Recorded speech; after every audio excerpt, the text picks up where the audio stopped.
All right, guys, we're here today here with Ben, Mike, and we are following up on the previous video about religion in the American colonies, but I left some things out, and I want to get that out of the way first because we're moving into a time we're going to talk about the presidents, Right. and really this is all about thinking about how religion has affected politics and how politics affects religion and that whole thing back and forth.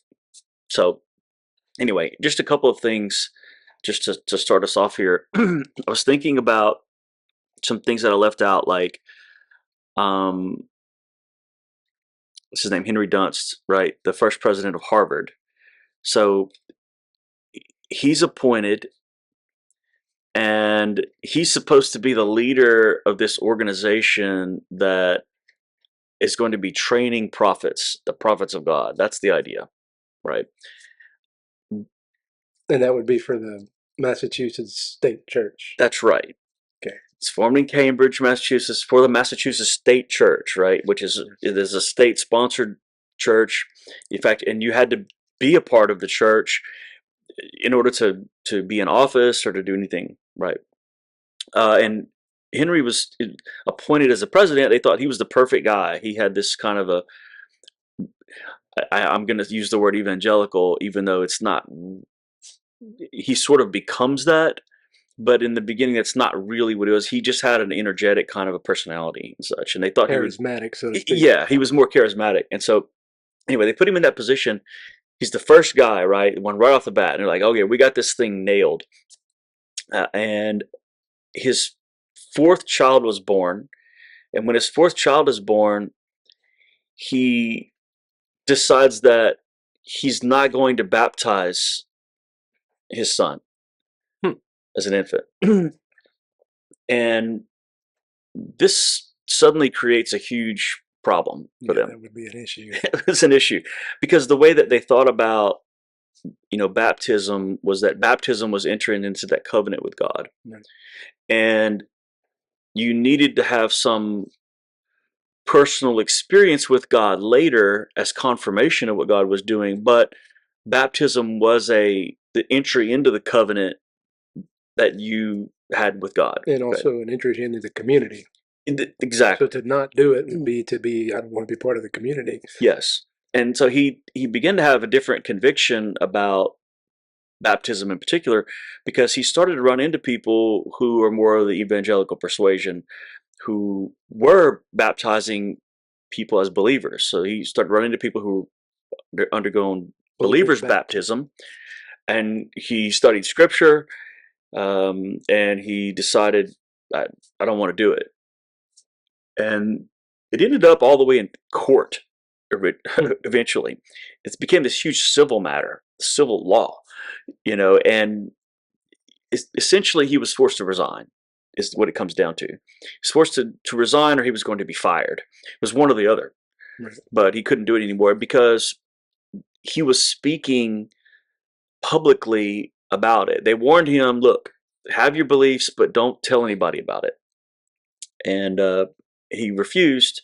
And in fact, he preached from the pulpit in Cambridge at Harvard that believers' baptism was taught in Scripture and there was no paedo-baptism taught in Scripture.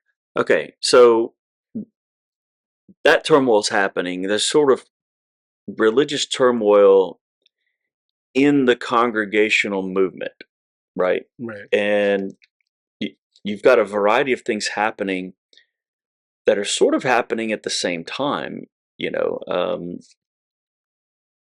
There's one strain that is very rigid and I would say a very conservative, sort of more fundamentalist, very puritanical, yeah, literally. and the other group is trying to figure out a sectarian way forward. Like, how can we conform the church and the world sort of together in that way? It would be more of the liberal strain, right? And both of those things are happening. And in fact, this thing started happening very soon after the Puritans get there, because the Puritans we end up with something called the halfway covenant. Right. And And the that would be would that be second generation or third generation? second, It's a second generation. it starts happening the second generation of them getting here. So the way that it worked, right? You were baptized as an infant, and then you confirmed your faith at some point. And the way that you confirmed your faith was that you had some sort of religious experience with God. We would, today I think see this as a some kind of a come to Jesus conversion experience, Right. and that's but we're not. I'm not totally sure on that because Would it be similar to the confirmation in Roman Catholicism, or would it be different? no, it would be different. It was different. You had to some way you didn't that wasn't necessarily a formal thing. Right. You just had to have had a fundamental personal Experience with God. experience with God some sort of way. Right. And that confirmed your faith, and it also made you a part of the community, really. So in Catholicism, it's just acknowledging that you agree That's right. with the With statements the of the teachings church, that you've with the had from the teaching, catechism of the the church, catechism. right? Right. Which they were doing too. You had the catechism, and the way that they did it, you had a personal experience, you're part of the church, but you may not get communion yet Right. in those congregational churches until the minister, Approved of it or yes, agreed with he what you had to said. approve or agree that you've learned enough of the catechism to do it. Right. So it was a lot, it was very rigid, I guess is what I'm saying. Right. And you had both of those lines moving forward, but there's began to be a problem. The problem was this: what if I was baptized as an infant? I'm not really a part of the church in the sense that I've not had the personal religious experience, and now I have a child that's been born to me. Well, the normal process for social order was that the child was baptized. Right. But to be baptized, the parent had to be in good standing in the church. Right. Otherwise, a child, the infant, can't be baptized. That's right. Thus, the halfway covenant. So they come up with a thing called the halfway covenant, Right. right? It was this compromise between the various different groups in the church, the really hardliners and the ones who were sort of reaching out.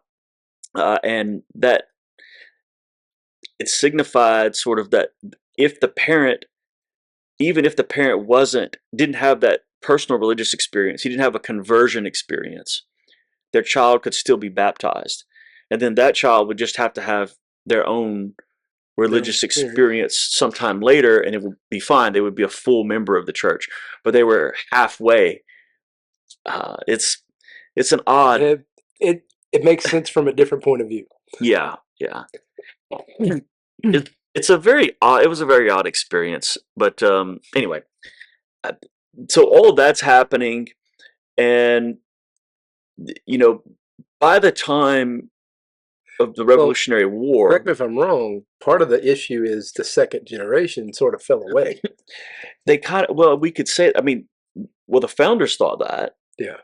but the second generation didn't think that. They just had a different Take on it. a take on it, a different experience with God. They had different background. They didn't grow up in England. And so it was their children. Right. You know, I don't know who's to say what the But real issue was, it's but the church trying to draw those children back in, right? they Isn't are. kind of what the halfway's about? Yeah, we're trying to reach out again because their numbers are falling The dwindling. essentially, Yeah. and we have to figure something out. And that was sort of their way forward. And some see this as the start of a downturn, of people leaving the church and liberalism and everything else. And in that it does happen at the same time, Right. I think because of that, but you didn't have people that were as devoted. They weren't and have a fundamentalist mindset in the same way that the original founders were. They didn't have that. Right. Let's go build a city on the hill. Right. They were more laxed about things. They'd grown up in this, continent. Things were different for them. They didn't have the same. They just didn't have the same experience. So anyway, that's happening, and that trend continues. Where you continue to have the hardliners, but in general, there was a widening of people who would accept the halfway covenant, and in fact began to dispense with many of the rules altogether. Um, so that led to some things that began to happen, like people wanting to make sure, from the hardliner standpoint, that people would continue to do the things that their parents did, which was why they had laws about all sorts of things that related to religion, Right. so like blue laws, Well, that we call them today. even like marriage is being approved by the church and things like that. Exactly. Right. Exactly. But it was a different kind of experience in other areas, right?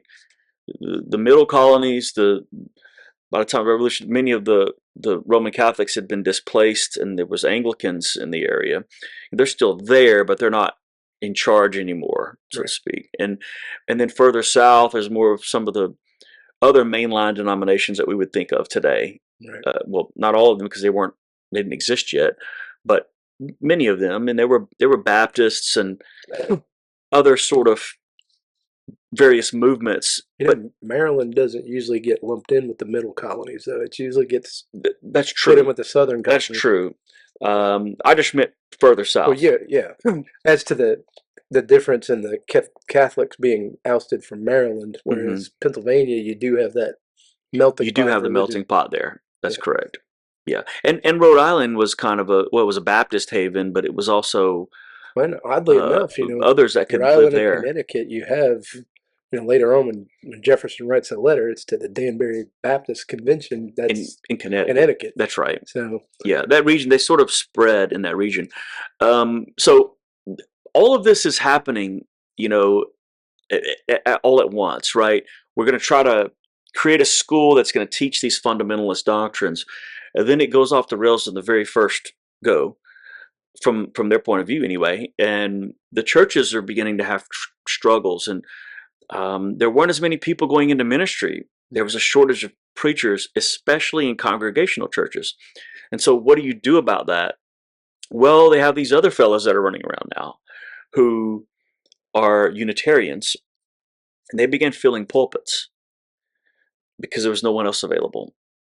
And over time, that movement began to grow and overtake many of the congregational churches. And so there was a denial of the Trinity. There was a focus on the oneness of God. There was a movement away from um, the sovereignty of God in the way that, say, John Calvin taught it, and more toward one's character and morals. right. You're saved by your character. Was there any decline in Christology? Yeah. Okay. Jesus was subordinate to Christ, to God the Father. Um, there's no such thing as a Trinity. It's just the oneness of Did God. any go so far as to deny the divinity of Christ? Yeah, I would say that. I mean, it's hard to say because their doctrines aren't, because They're they're not not. solid. Yeah, Yeah. it's like a moving target. It's almost like trying to grab a spot of the river. Right. It was always a moving thing. But I do think that there are some of the Unitarian churches that exist still today. There are people that were alive during the Revolutionary period who probably would be quite comfortable in that setting. Right. I think there would be. Um, so in some ways, it's almost stayed the same. In its way, its relation with the world and the way that, because those doctrines really haven't changed that much in the Right. Unitarian theology. They haven't changed that much, but they're very loose. So it's hard to gauge it because they weren't as concerned about the particulars of many things. And that was sort of the turmoil that was in place when the new nation was forming, you know. Right. And so how are we going to deal with this? You've got people who think, because they're reading enlightenment thinkers, Right. they're questioning, the status quo. Would you say that it affects differently in Massachusetts and the North with their Puritan background Hmm. versus the Anglican folks coming up out of the South? Yeah, I think so because especially in the South, I mean, they stayed quite connected to the British. I Right. mean, and they're sharing preachers. In fact, you know, If you look at our founding fathers, so to speak, the movers and shakers are coming out of Virginia a good hmm bit and hmm heavy Anglican influence. But that's right. you also have, guys like Jefferson who were definitely headed down the direction of Thomas Paine. a different theology, a Yeah, different idea on that. yeah. Well, yeah, because the one we're going to get to first, right, is going to be Washington, and that's he's coming from Virginia, and it's an obvious Anglican presence, and that's the background he comes from. Right. But I think it makes sense because it's an English colony, Right. and so the people who are connected to the Church of England are probably elevated because of that connection. Right. I mean, it couldn't be any other way. Well, and for the most part, they're practicing what we would call Reformed theology That's right. today. Um, little different than the Unitarians in Massachusetts, and hmm That's right. but would there have also been a movement in that direction? Is I guess what I'm getting at. In the Anglican community, Right. yeah, I think so. There was already a even from clergy, Anglican clergy, there was there was an issue leading into the Revolution of differences in the way that the real world worked as far as like the needs of a congregation and the spiritual things that mattered to them started to shift from what mattered to people back in across the pond. Right.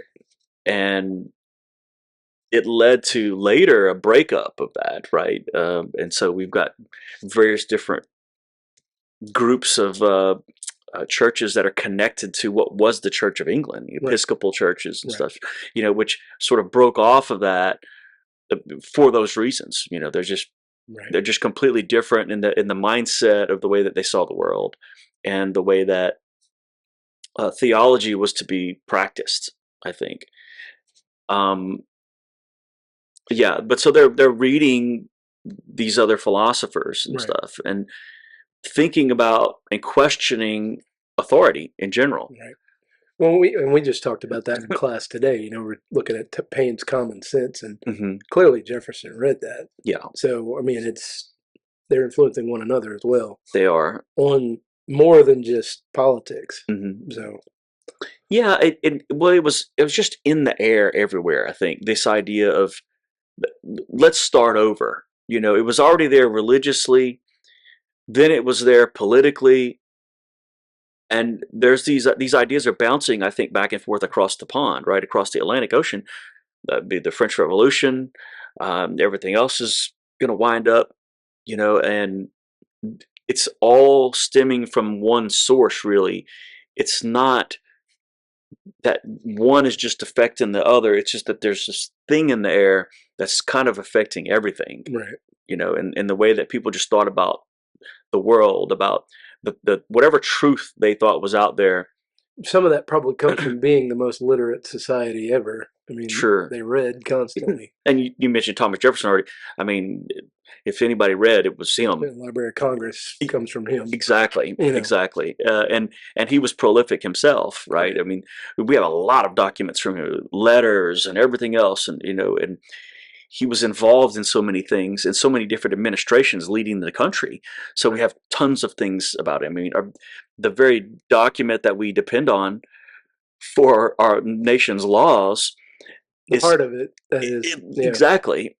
Thomas Jefferson has his hands on it, right, and in it, and around it. And so these men are important, as we look at these presidents because they I think they have an impact on not only just society as a whole, but also religious sentiment. right, And then the other way around too, I think the people that we elect, it says something about who we are too at that time. right. And that's why I think it's important that we go through this because it tells us something about our own story as we go through that and how things moved and changed and developed and why is JFK elected uh, when he is in the 1960s, why couldn't that have happened before? Right. And that tells a story about how we came to be where we are, right? And so anyway, that was the stage. I sort of just wanted to set that stage, and then I want to jump into thinking about Washington and the early days of the Republic. So we'll jump into that. Okay.